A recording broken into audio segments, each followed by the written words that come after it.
Hello again, we're back with another Year of the Raven expansion prediction. After guessing the first expansion to be based around the Emerald Dream, going by domain names being registered, it looks like the Cenarian Circle will be the expansion title, an organisation of druids and therefore closely tied to the Dream, so not a bad little guess based off of the art. Duskwood also appears to be quite likely too. Guess we'll just have to see. So what could expansion 2 be related to or based around? Like with the first expansion, I'm actually pretty confident having a guess about this one. I mean, the teaser art for this expansion is literally all around the small camp Bashir Landing, owned by the Ethereum, a sinister group of ethereals. Sure, they look more wood than metal in game, but the similarities are undeniable. These constructs are not just found at the landing, but many ethereal controlled areas. So,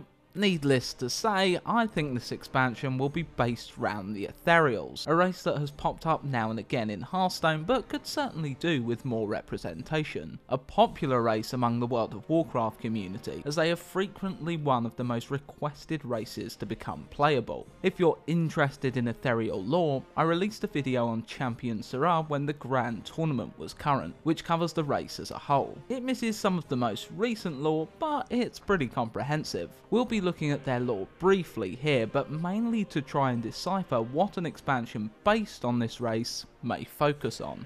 Ethereals didn't always look like energy mummies. They once resided on the arid planet of Koresh, led by their ruler and potential legendary Nexus-King Sarhadar. Koresh was home to a thriving ecosystem, home to many sentient species. Arguably the most intelligent and advanced among these creatures were those that would become the Ethereals.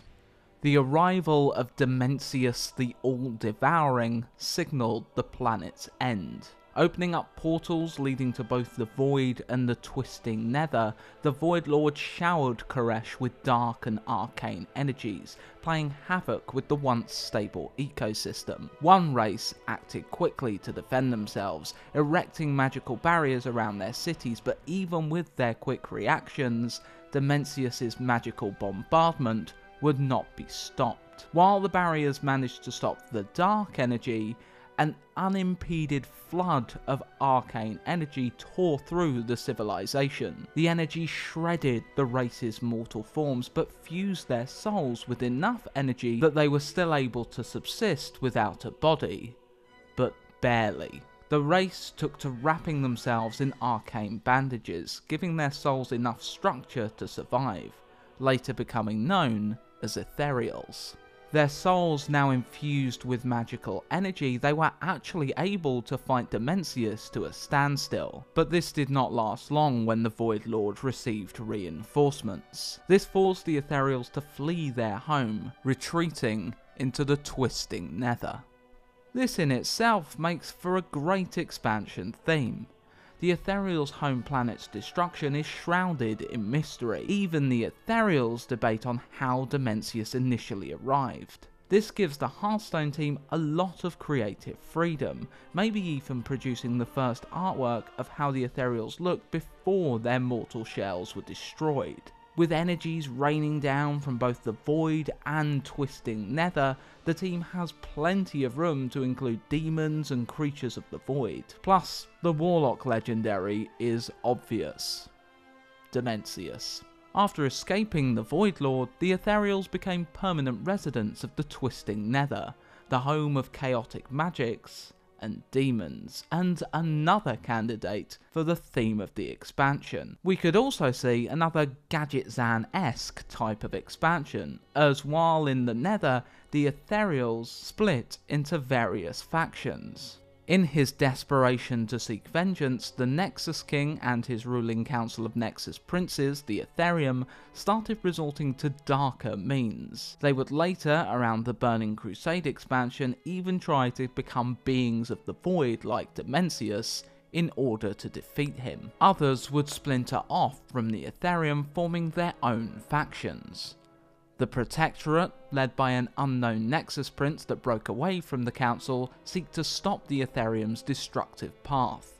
The Consortium are smugglers, traders and thieves, and another faction travel to the once home of the Guardian Medivh, Karazhan, no doubt to keep whatever magical items they acquired. Perhaps hero classes could see themselves align with these factions and gain benefits based on them. Another expansion could consist around the very nature of the Ethereals themselves.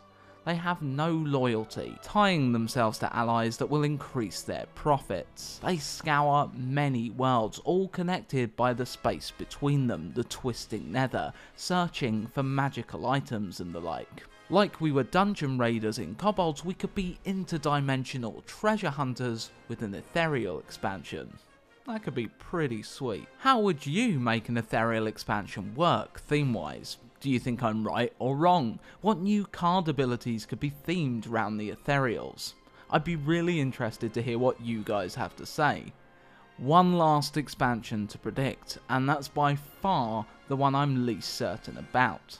To catch it when it's released, doing all the YouTube stuff is a pretty good idea. Like, share, subscribe, etc. and give me a follow on Instagram to see how progress is coming along with projects. See you next time. The Year of the Raven approaches.